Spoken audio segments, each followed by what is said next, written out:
Welcome everybody to my treadmill tips.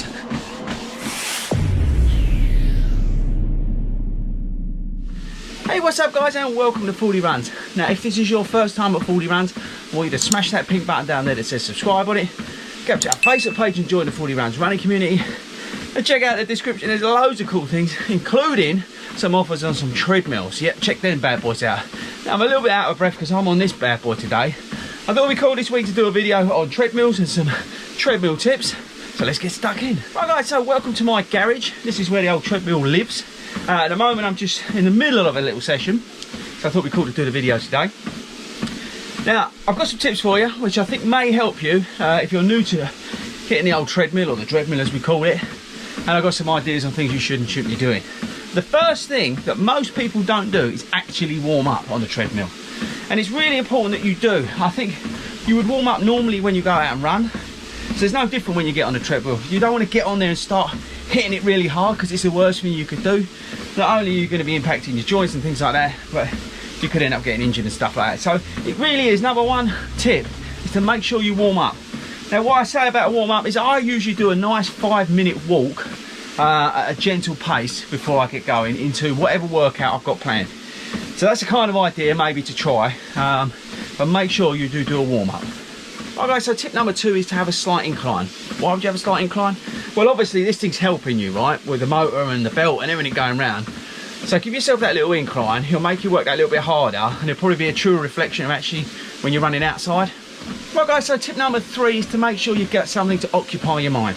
Now that can be music, podcast. Me personally, I like to run to the Fordy Runs virtual videos. If you've not seen them, check them out. There's a playlist. It's called Virtual Runs to Music, or Virtual Treadmill Runs to Music. I'll put a link up. Basically, you can run around London. We've got an hour around London, which is all the sites. You've got the stuff. There's a 45-minute run. There's park runs, and it's really cool, and it really takes your mind off it. These things can be mind-numbingly boring, so get yourself something like that. Follow them along, and just take your mind off the fact that you're smashing this thing to pieces. Right, tip number 5, I think we're on. I can't remember what number we're on now. Is to run a time, not a distance. Sometimes what happens is you go on here and you think, you know, I've got to run 5k, and it can seem to take forever.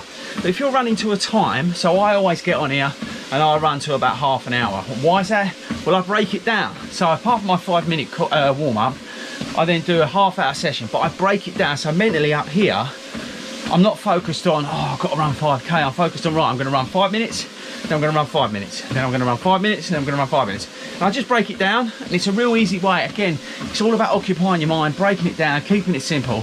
So my tip number 5 is to run to time, not to distance. Right guys, tip number 6, lost count, is to run to different paces. Now firstly, you need to establish your paces on this thing, and it's really important that you find a pace that you're comfortable with, that you know you're in your sort of aerobic energy system, that you are cruising along, but you want to move up your paces, move down your paces. So you want to go through those energy systems, so you are actually giving yourself a workout. Because what can happen is you just get on this thing and just get on it for half hour, which is still good, right? But you don't really achieve as much as you probably want to achieve. So put elements in where you're pushing yourself. As I say, work through those different energy systems. And look, it's great. It tells you what paces you're running at and what levels you're running at on the screen thing. So just work it out. Find levels, get consistent at those levels, but work a real sort of pacing plan on the treadmill. It can make a huge difference. So when you go back outside and then you've been running at those different paces, you've been doing that sort of anaerobic workout and that sort of stuff, it'll make a huge difference to your fitness. So try that out, work at different paces. Right guys, so my last tip is to make sure you do a cool down. What tends to happen is you press stop and you get off and you go in and you have a sandwich. Worst thing you could do. Like any run, you need a cool down. So it's really important also that you get off this thing and you stretch. People don't do that. So put in like a 5-minute cool down, back out of the pace, goes back down to a walk, slowly but gently bring it down over that 5 minutes, get off and then do your stretching.